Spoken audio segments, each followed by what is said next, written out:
I think that's one of the benefits, and I think that it actually might be a market, an audience member profile, a personality trait.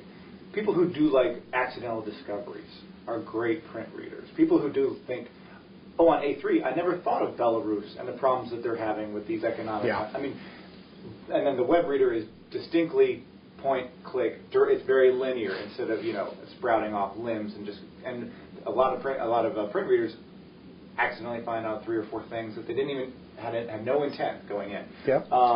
That's one reason I like both. I mean, some things I need that are best made available to me online. Some things I enjoy more in printed form. And, isn't that the best of all worlds? You kind of use what you need when you need it. Yeah, a box score, very linear. Yeah. Something that a principle that I've heard other web media people talk about is there are some people in the lower 48 who've said the key to surviving in the media world online is to go hyper local. Does such an idea even exist in a state as vast as Alaska? Are you trying it? Well, there are a couple of ways to think about it. I mean, I do think that the franchise for an organization like the Daily News is local news. Hyperlocal is generally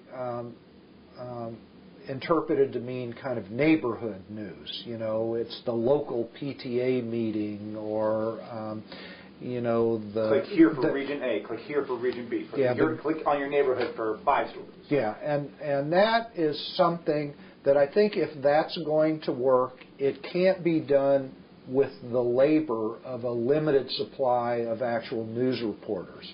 The way that hyperlocal is going to happen is that you would take a website like ADN.com and make it available as a venue for people from those hyperlocal organizations and geographic areas, and let them post the photos from the newspaper or let them write the account of the PTA meeting. And the website will be the website will be very effective for doing that, but it's not going to be a hyper-local where we send a reporter to the PTA meeting to write an account of it. And so for us,